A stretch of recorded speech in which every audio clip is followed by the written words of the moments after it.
GT에서 두란노 성경교실 가족 여러분, 안녕하세요. 안녕하세요. 지난 한 주간 동안 잘 지냈죠? 네. 오늘 어느덧 히브리서 11강까지 오게 됐어요. 오늘 히브리서 11강은 제목을 예배의 혁명이라고 잡아봤습니다. 히브리서 10장 19절에서 25절까지 그 말씀을 중심으로 해서 여러분과 함께 예배의 혁명에 관해서 나누고자 합니다. 자, 히브리서는 우리가 1강, 2강에서 참 강조하고 접했지만 히브리서의 기록의 목적이 1차적으로는 히브리인, 유대인이면서 예수님을 구세주로 믿는 사람들의 신앙을 위로하고 격려하고 강화시키기 위한 목적이라고 했죠. 그 믿음 생활을 하면서 그들이 유대인 공동체에서 예수님을 구세주로 믿음으로 말미암아서 그 공동체에서 신앙적으로도 또 사회적으로도 밖으로 나오게 되는 상황에서 많은 불이익을 당하고 심지어는 박해도 경험하고 경제적인 불이익도 경험하고 사회적인 고립의 상황도 접하게 되었다고 그랬죠. 그래서 그들을 위로하기 위해서 기록된 말씀인데 이들의 삶 속에서 또 어떤 어려움들이 주어졌는가 하면 예배의 문제입니다. 구약에서는 제사라고 표현되어 있는데 이 예배의 시스템을 보면 성소와 지성소라는 특별한 구별된 장막, 구별된 공간을, 예배의 공간을 만들고 이스라엘 백성들은 그곳에 들어가지를 못하는 거예요. 이스라엘 백성들 중에서 구별된 특별하게 선택받은 사람, 예배를 주관하는 사람이 있는데 제사장들이었죠. 그 제사장들이 매일 예배를 드렸고 또 1년에 한 번 대속죄일에는 대제사장이 그 장막에 나아가서 지성소까지 나아가서 예배를 드리고 이스라엘 백성들은 그 장막이라는 구별된 거룩한 공간 밖에서 서 있어야만 되는 거죠.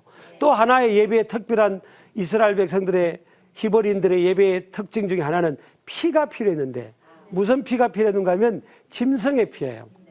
염소나 양의 피를 잡아서 죄인인 자신의 죄를 대신하여 그 짐승을 잡고 죽이고 그 나오는 피를 가지고 이스라엘 백성들을 대신하여 구별된 제사장이 그것을 가지고 성소에 나가고 또 1년에 한 번씩 지성소에 나가서 예배를 드리는 거죠.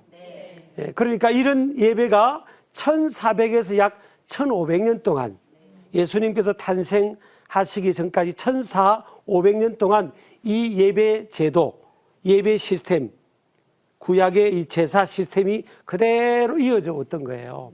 그런데 이제 예수님께서 하나님의 아들 예수님이 이 땅에 오심으로 인하여 어떤 문제가 이제 어떤 변화가 요청됐는가 하면 예배의 시스템에 대한 변화예요. 자, 이스라엘 백성들이 예배를 드리려면 꼭 필요한 게 뭐죠? 피와 제사장이었어요. 그리고 또 예배의 공간, 성소와 지성소를 가로막고 있는 그 예배의 공간이 있고 그곳에는 이스라엘 백성들을 대표로 해서 사람인 구별된 사람 제사장이 들어가야 되고 또 죄인인 그들이 하나님 앞에 나아가기 위해서는 죄인된 사람을 대신하여 희생당한 그 짐승의 피를 가지고 나아가는 그런 예배 제도가 1400~500년 동안 이어져 왔던 거예요. 그런데 오늘 성경 히브리서 우리가 10장 19절에서 25절을 중심으로 또 이제 9장과 7장 이렇게 몇 군데를 찾아보면서 여러분과 나누겠지만 예수님이 오심으로 인해서 예수님은 영원한 대제사장이 되시고 또 온 인류의 죄를 대신하여서 십자가 위에서 피를 흘리시고 희생당하심으로 인해서 온 인류의 죄를 구속하셨다. 또 속량하셨다. 이렇게 우리가 지난 시간에 배웠잖아요. 그러니까 예수님이 영원한 대제사장이 되신 거예요.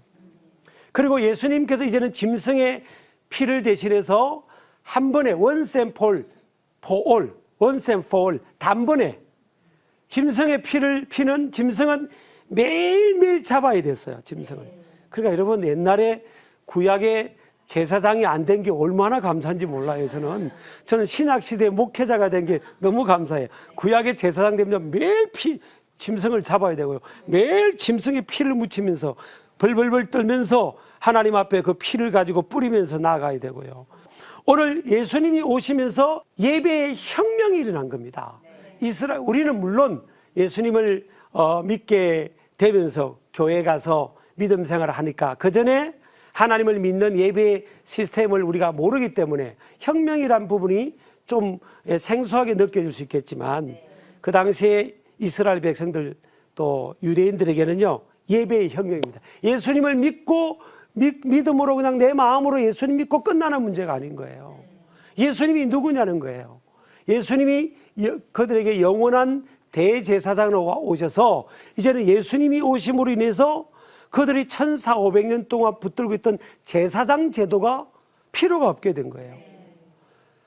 그리고 이제는 예수님께서 십자가에 고난당하시고 죽으실 때 휘장이 찢어졌다 그랬어요. 오늘 히브리서 10장 19절에 보면요. 그러므로 형제들아 우리가 예수의 피를 힘입어 성소에 들어갈 담력을 얻었나니 20절 보겠습니다. 그 길은 우리를 위하여 휘장 가운데로 열어놓으신 새로운 산길이요 휘장은 곧 그의 육체니라. 예수님께서 십자가에 고난당하시고 죽으시는 순간에 예루살렘 성전에 성소와 지성소를 가로막고 있는 그 휘장, 거룩하면서 아주 견고하게 짜여져 있는 그 커튼, 거룩한 커튼이 찢어졌다고 그랬어요. 그래서 길이 열린 거예요. 1400~500년 동안 항상 휘장, 거룩한 커튼이 쳐져 있어서 그곳에는 아무도 못 들어가고 오직 1년에 한 번씩 대제사장만이 이스라엘 백성들의 죄를 대신하여 짐승의 피를 가지고 1년에 단 한 번 대속죄일에 들어갔단 말이에요. 근데 예수님께서 십자가에서 고난당하시고 죽으실 때 휘장이 찢어진 거예요. 휘장이 찢어졌다는 것은 오늘 성경이 뭐라고 말하죠? 새로운 길이 열렸다. 새로운 살 길, 생명의 길. 새로운 생명의 길이 열렸다는 거예요. 예수님께서 그래서 이 휘장은 오늘 영적으로 보면 그의 육체다. 예수님이 육체를 찢으심으로 우리 인생을 누구든지 하나님 앞에 바로 나아갈 수 있는 그런 길이 열렸다는 거예요. 자, 이스라엘 백성들, 히브리인들, 이 유대인들이 하나님 앞에 나갈 때는 하나님과 그들 사이에 누가 있어야 됐죠? 제사장이 중간 역할을 했던 거예요. 그런데 이제는 이 땅에 있는 제사장은 중간 역할을 할 필요가 없는 거예요.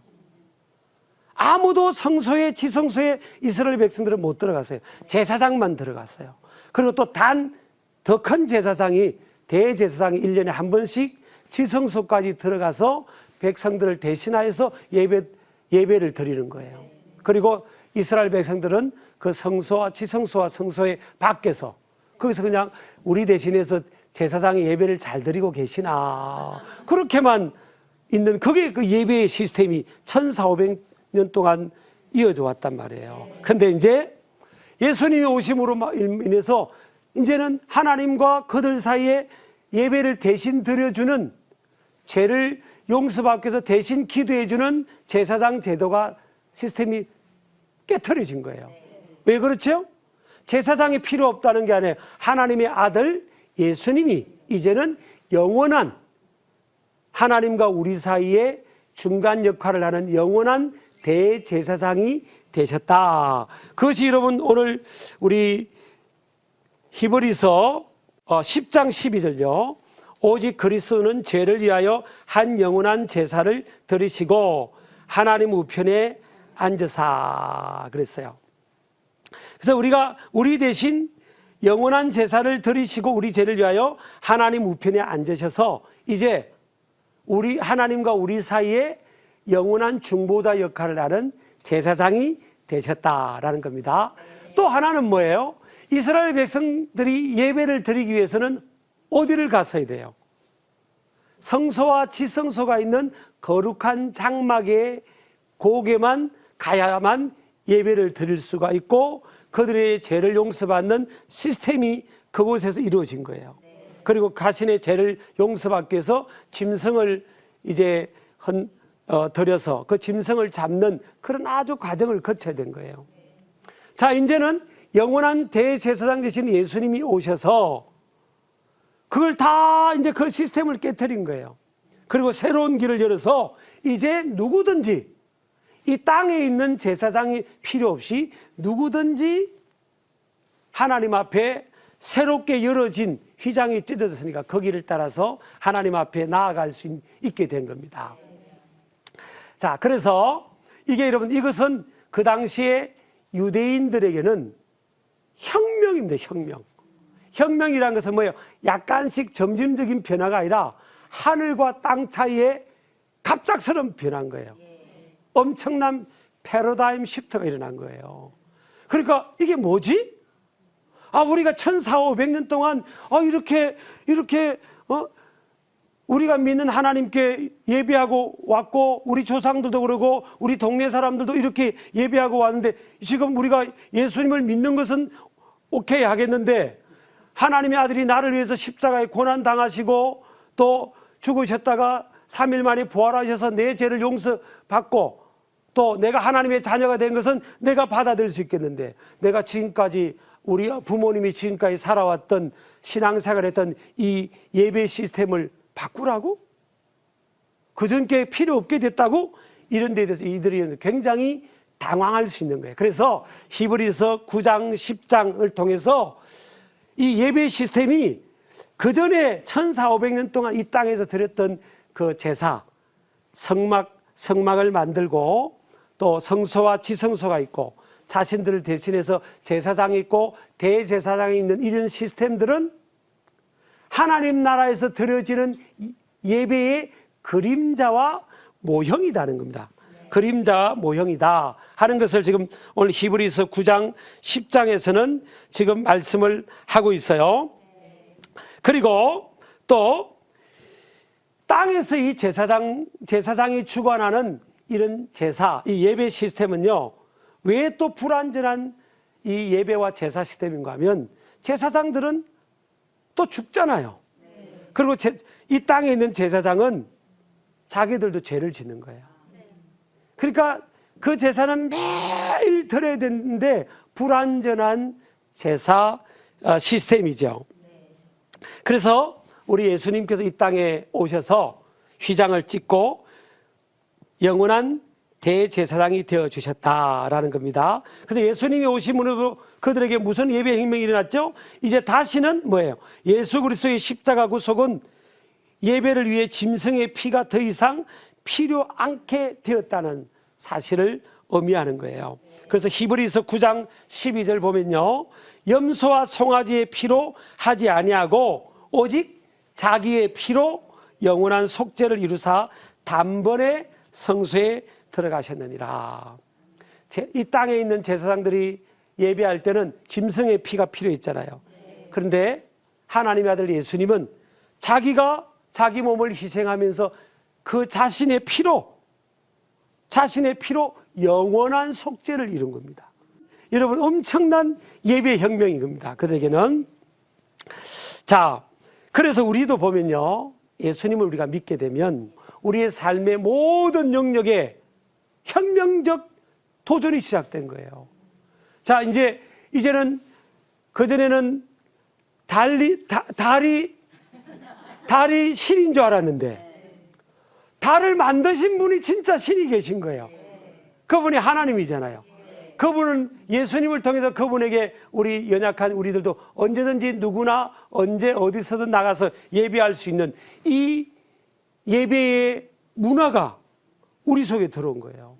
자, 또 하나님 외에는 다른 신에게 절하지 말라 했으니까, 아이고 이게 상 차려놨고 이렇게 그때 다 했잖아요. 예전에는 이게 유교식 상 차려놨고 밥도 있고 국도 있고 고기도 있고 뭐 다 이렇게 해놨고, 그 다음에 이제 가족들이 이제 이렇게 고인을 생각하면서 이렇게 하고, 나는 그때 어릴 때도 조금 이제 우리 가정도 기독교 가정이 됐어요.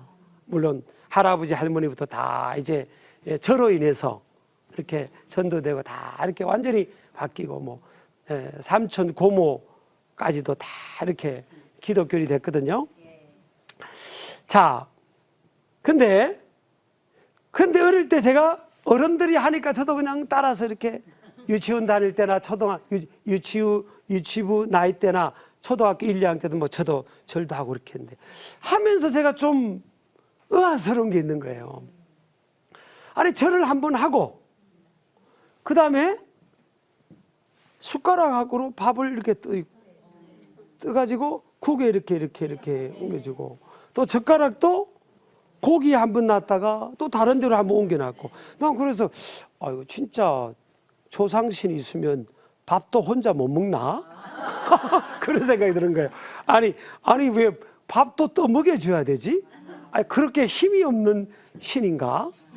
그런 생각을 얼핏 어린 마음에 좀 이상하다 하긴 했어요. 그리고 나서 이제 밥을 드시게 해놨고 끝나고 나서 자기들이 또 다 먹잖아요. 가족들이 둘러앉아서 자기들이 먹는 거예요. 그게 좀 저는 이상하게 생겼어요. 그러다가 이제 교회를 다니면서 믿음을 갖게 되면서 저의 삶 속에도 예배의 혁명이 일어난 거예요.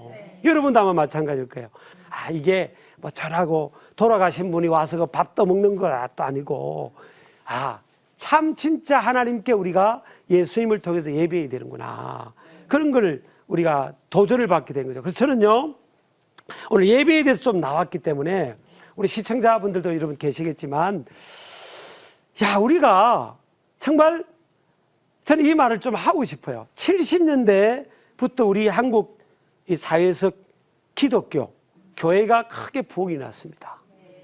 기독교가 이 땅에 전해진 지는 약 공식적 정사의 어떤 그런 게 130년이 좀 넘었지만, 그러나 교회가 막 크게 부흥하게 된 많은 교회가 이 땅에 일어나게 된 것은 70년대부터 교회가 막 일어났잖아요. 그러면서 이제 그 가정에서도 많은 이런 그런 거룩한 갈등이 있었죠. 가족 중에 어떤 사람은 이렇게 예배하자. 조상신이 와서 지금 밥 먹고 음식 먹는데 그 조상신한테 제사 안 전해드리면 우리 가문이 얼마나, 조상신이 안 도와주면 우리 가문이 얼마나 망하겠냐. 망할 거 아니냐. 그러니까 우리 이대로 계속 조상신한테 예배해야 된다고 하고, 또 기독교인들은 뭐예요? 조상신이 아니라 조상신은 떠나가서 천국 갔든 딴 데 갔든 갖고 우리는 뭐예요? 살아계신 하나님을 예배해야 된다. 살아계신 하나님께 예배를 해야지 우상 숭배하고 그 거짓 귀신에게 예배하는 것은 복이 없다. 오히려 복이 없다는. 그래서 좀 갈등이 있잖아요. 예배의 혁명으로 해서 그 당시에 유대인 사회에서도 여러분 갈등이 2000년 전에도 갈등이 있었던 것처럼 우리의 삶의 현장에도 그런 갈등이 있는 겁니다. 근데 여러분, 우리가 객관적으로 우리 한국의 근대사를 보고 세계 역사를 보세요. 복지나 사회 사업 파트를 개신교회가 70에서 80% 가까이를 우리 한국 사회를 커버하고 있습니다. 그건 그냥 공식적 객관적 통계예요. 근데 교회가 해준 게 뭐 없다고요? 근데 여러분, 신앙생활을 할 때 이 예배의 혁명이라는 건 뭐예요? 이제는 살아계신 하나님 앞에, 진짜 하나님 앞에 예수라는 하나님의 아들을 통해서 우리가 언제 어디서나 누구든지 예배할 수 있고 신앙생활을 할 수 있는 거예요. 그래서 우리가 또 한 가지 우리가 적용한다면요, 구약의 제사장이라 본다면 오늘날 목회자가 그 역할은 아니에요. 제사장이 대신 예배 드려줬거든요. 근데 오늘날 목회자는 케어하는 겁니다. 돌봄, 성도들을 돌보고 도와주고 말씀으로 양육하는 그런 역할을 하는데, 여러분요, 자, 예수님이 오심으로 말미암아서 영원한 대제사장은 뭐예요? 예수님이 되셨잖아요. 구약의 제사장을 의지해서 하나님을 예배하고 제사장이 대신 예배해주는 그런 시스템이 붕괴된 거예요. 자, 오늘날 그럼 우리가 이 은혜의 시대지만 신약 시대 우리가 적용한다면 신앙생활이란 게 뭘까? 신앙생활에서 제일 중요한 것은 예배죠, 예배. 하나님과 나와의 만남이에요. 하나님을 내가 신앙하는 것, 이게 이제 신앙생활이잖아요. 신앙생활의 포인트가 하나님을 의지하고 믿고 또 뭐예요? 예배하는 거, 하나님을 만나는 시간이에요. 근데는 구약 시대는 뭐예요? 제사장이 대신 해주면 된 거예요. 우리 한국 기독교가 이제 들어와서 용어를 보면 그 사회의 어떤 그런 뭐랄까요? 그 사회의 객관적, 상식적 그런 삶의 패턴이라든지 그런 내용들이 표현되어 있는 거죠. 우리가 그전에 요즘은 예배 드린다, 뭐 예배하다 그러는데 예전에는 교회 가는 사람한테 어디 가냐고 물으면 예배 보러 간다고 그랬어요. 어디 가세요? 예배 보러 가요. 그래서 그러니까 예배를 보러 가는. 그리고 이건 뭐예요? 예배를 하는 것은 뭐예요? 능동적으로 내가 예배를 참여하는 거잖아요. 예배 보는 것은 뭐예요? 앞에 있는 목사님이나 선교사님이 다 주관하고 나는 그냥 예배가 잘 진행되나 보는 정도인 거예요. 그래서 예배에 대해서 우리가 좀 성숙하지 못한 모습이 있어요. 나중에 제가 삶을 연결해서 좀 하겠지만요. 근데 예배는 하나님을 믿는 신앙생활에서 제일 중요한 게 예배거든요. 근데 예배는 뭐예요? 내가 예배하는 겁니다.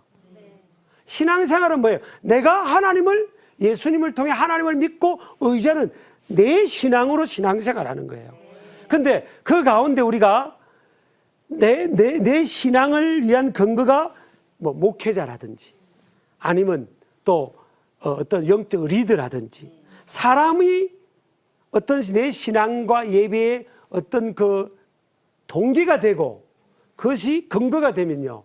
그 신앙이 성숙해지고 또 어떤 상황에서 견고해지기가 쉽지 않다는 거예요. 왜? 사람은 뭐예요? 구약의 제사장들도 죄를 지었어요.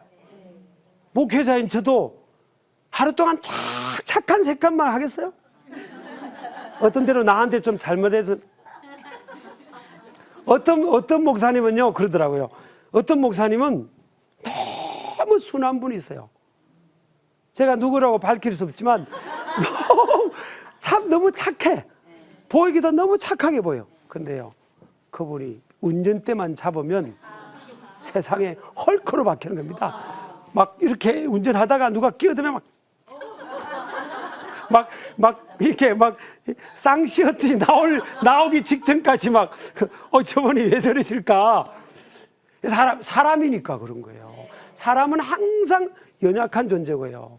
연약함에 어떤 상황에 노출되어 있는 거예요. 오늘 우리 두란노 성경교실 우리 학생 여러분 우리 학생 여러분들은 보면 제가 앞에 보니까 꼭 천사같이 얼굴 인상도 좋고 너무 좋으세요. 밝으시고. 그래서 평생 이번 한 주간 동안 한 번도 화 안 냈죠? 그죠? 속으로 남도 안 미워했죠? 그죠? 그죠? 예.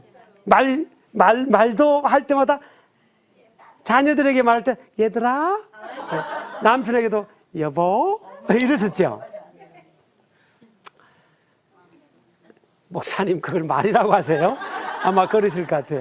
무서워서 반응이 별로 없는 것 같은데 여러분 신앙생활은요 구약의 그 예배 혁명이 예수님 오셔서 일어난 것처럼 똑같은 겁니다. 오늘도 내 신앙의 대상은 예수 그리스도를 통해서 하나님이시잖아요.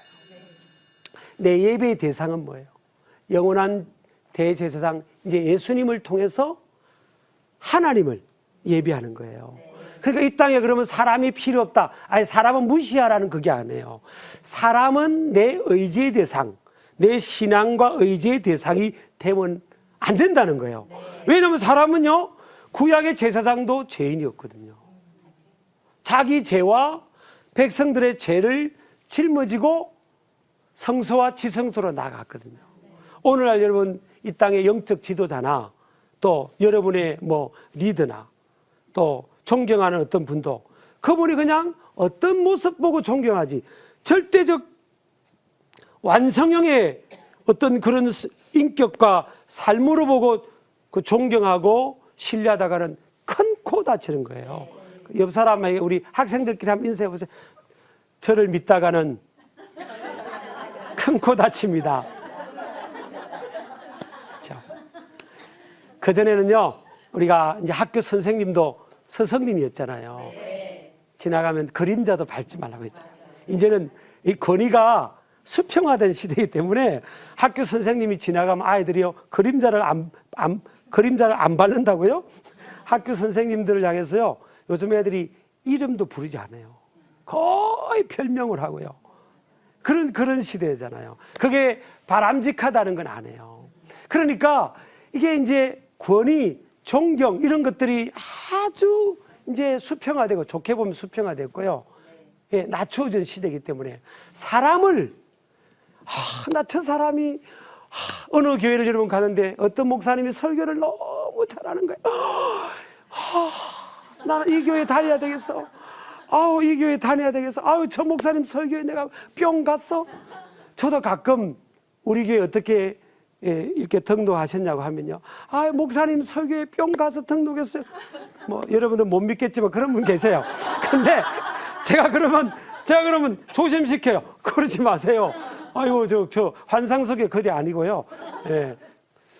하나님의 말씀, 우리 신앙의 근거는 말씀이 돼야 되고 예수님이 돼야지. 사람 보고 우리 여기 목사님이 좋으니까 나는 이 교회 다니고 싶어. 여기에 목장 리더, 구역장 리더가 너무 좋으니까 너무 친절하고 따뜻하고 참 이렇게 여러분요 교회 처음 가면요 이 리더들이 그분 우리 교인 만들려고 얼마나 천사처럼 대하는데요.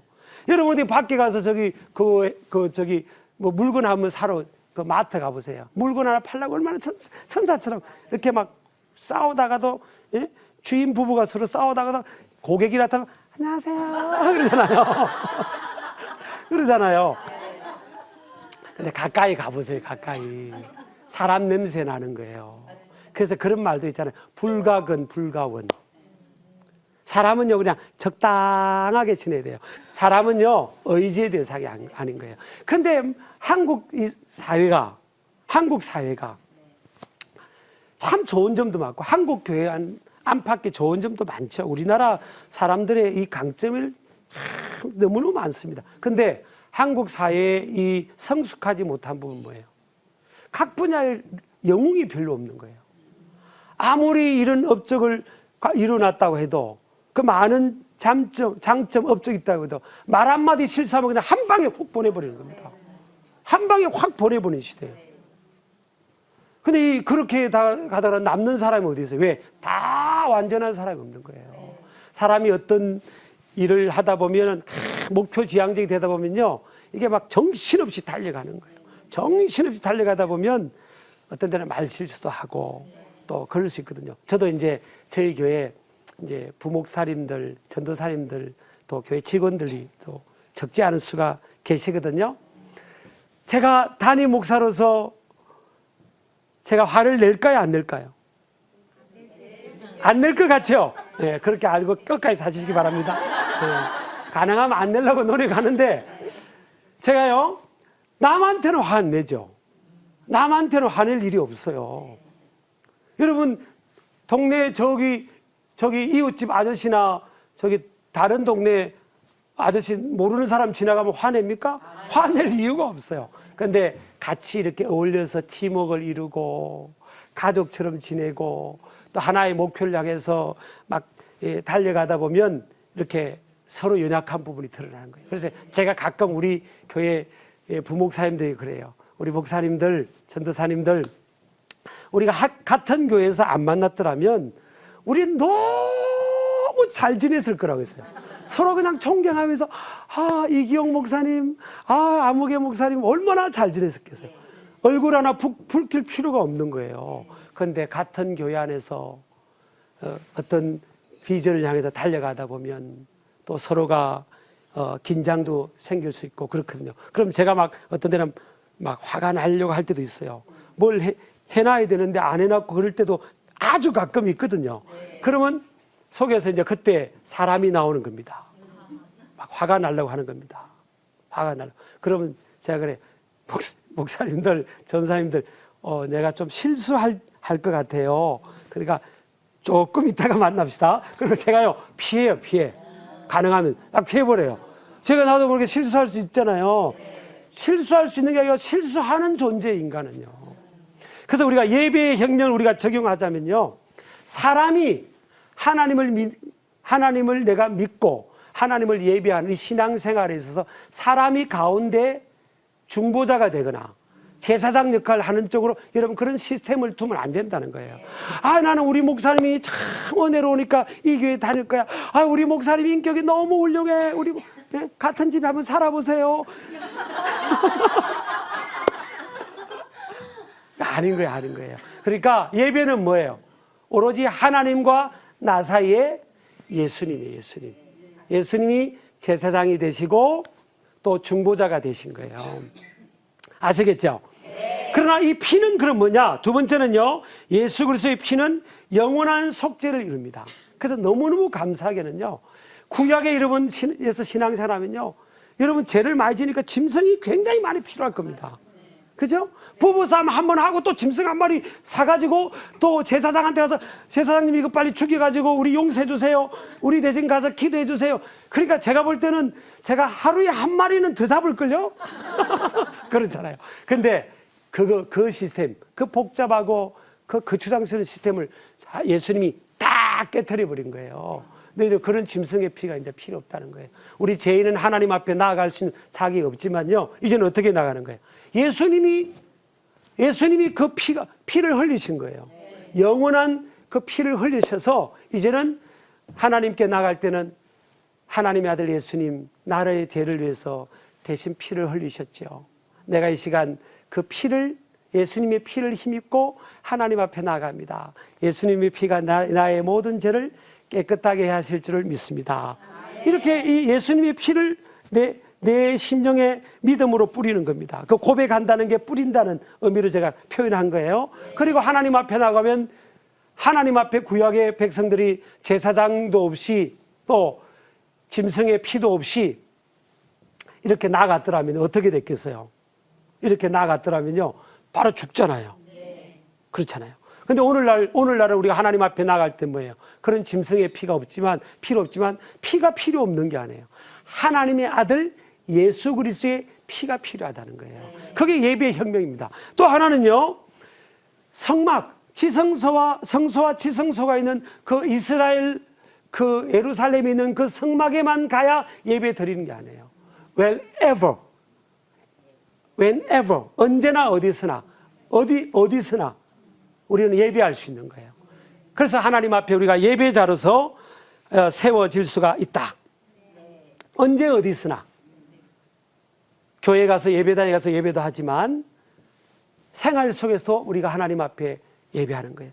예배당에 가서는 정기적으로 정해진 시간에 공예배를 드리지만 내 삶의 현장에서는 뭐예요? 생활 예배를 드리는 것이 굉장히 중요하다는 것을 오늘 예배 혁명을 통해서 우리가 또 경험을 하고 적용을 해야 될 줄을 믿습니다. 자, 성막과 제사장 중심의 제사제도의 폐기혁명이 일어났잖아요. 그래서 아까 첫 번째는 예수 그리스도는 지상의 성막이 아닌 하늘나라 성소로 들어가셨고 예배 공간의 혁명이 일어난 거예요.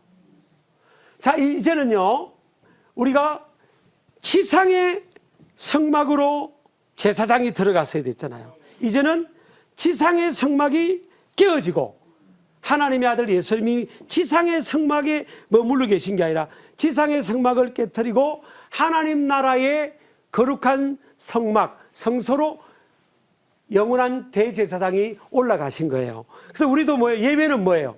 이 땅에서 예배는 뭐죠? 함께 모여서 여럿이 예배를 드리든 나 혼자서 하나님 앞에 예배하든 우리는 어디? 지상에 대제사장이 갔던 그 성막, 언약, 법궤가 있던 그곳을 가는 게 아니에요. 우리의 예배는 뭐예요?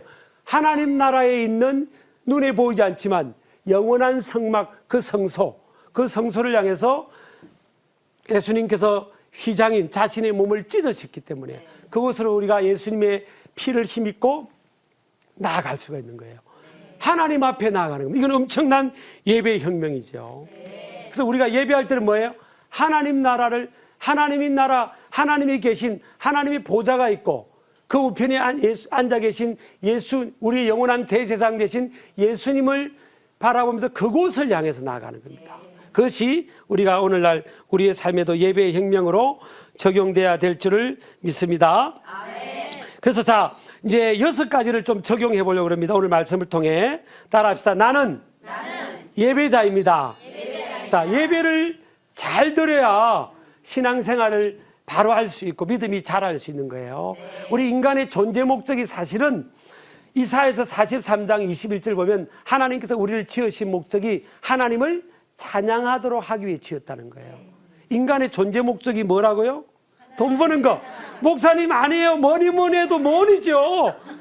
뭐니 해도 뭐니 아니에요? 아니 뭐니 해도 돈 버는 거 아니겠어요?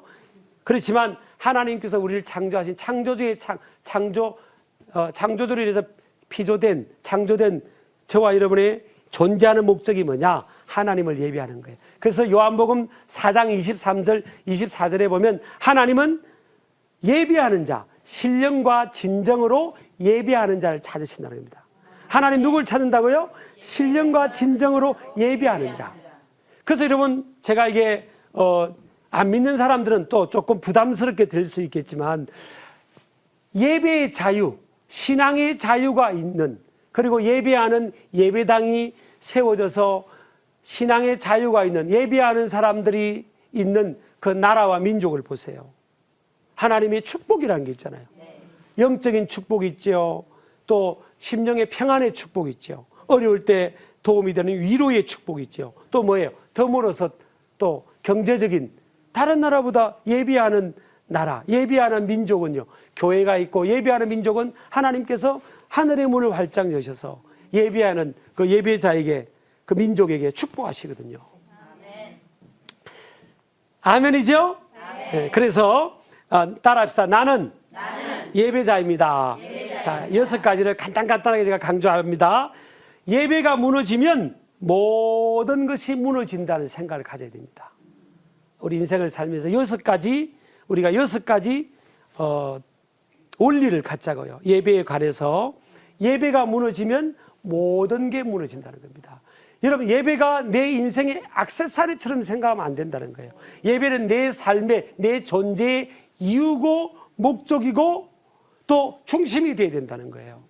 예배가 무너질 때는 이스라엘 민족이든 또 다른 나라든 예도 보면요, 많은 혼란과 무질서가 오고 어려움이 찾아왔어요. 예배가 회복될 때 그 나라의 질서가 회복이 되고 국력이 신장이 되고 하나님께서 덤으로 축복한 내용들이 참 많이 있거든요. 그래서 나와 우리 가정은 예배해야 되겠구나. 하나님을 예배하는 것을 내 삶의 우선순위, 프라이오리티로 삼아야 되겠다. 그런 생각을 갖기를 축복합니다. 두 번째는 따라합시다. 예배는 전쟁이다. 히브리서 10장 22절에 보면 우리가 마음에 뿌림을 받아 악한 양심으로부터 벗어나고 몸은 맑은 물로 씻음을 받았으니 참 마음과 온전한 믿음으로 하나님께 나아가자.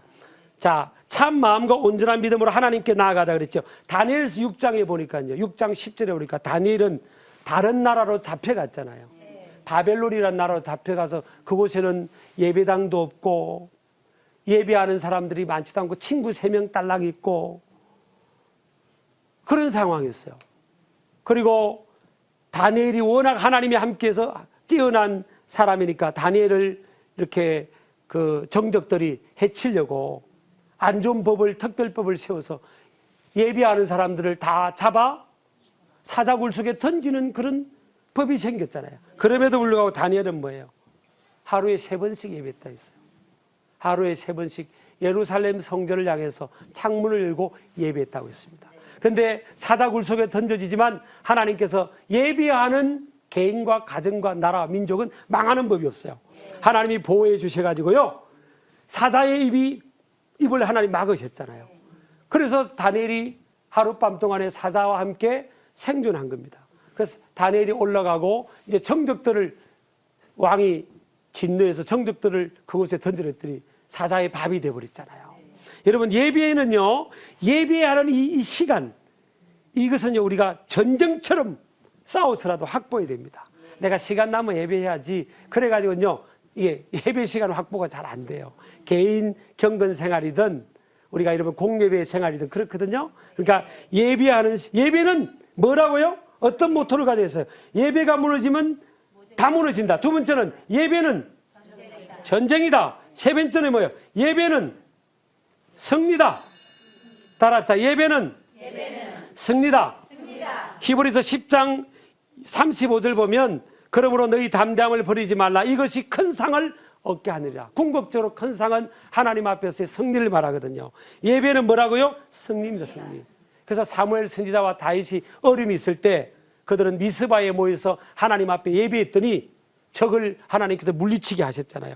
네 번째 따라합시다. 예배는 축제다. 예배는 뭐예요? 신나게 예배해야 됩니다. 신나게. 예배하는 시간이 막 신나고 교회 가는 시간이 신나고 내가 개인 기도 시간 말씀 묵상 시간이 신나야지 꼭 도살장에 끌려가는 그처럼 가면 안 돼. 주일날이 됐어요. 왔는데 와 주일이 왔다 신난다. 예배하고 오늘 또 은혜 받아야지 이렇게 해야지. 아 주일이 또 왔네. 왜 이렇게 빨리 오는 거야. 이렇게 되면요 그 심령은 제가 볼 때는 병든 상태예요. 그래서 예배는 축제가 된다. 교회 가서도 여러분 같이 모이면 찬양도 크게 하고 기쁨으로 기도도 하고 말씀 선포되면 그 말씀을 믿음으로 아멘 하면서 말씀도 받고 그렇게 하세요. 네 번째는 따라합시다. 예배는 습관이다. 히브리서 10장 25절에 보니까 모이기를 패하는 어떤 사람들의 습관과 같이 하지 말고 오직 권하여 그날이 가까움을 볼수록 더욱 그리하자. 갈수록 모이기를 패하는 습관이 생긴다는 거예요. 모인다는 게 뭐예요? 모여서 예배하는 그 모임이 자꾸 패해지는 거예요. 안 모이면 더 신나는 시대가 된다는 거예요. 이건 맞는 현상이에요? 안 맞는 현상이에요? 안 좋은 현상, 안 맞는 현상이죠.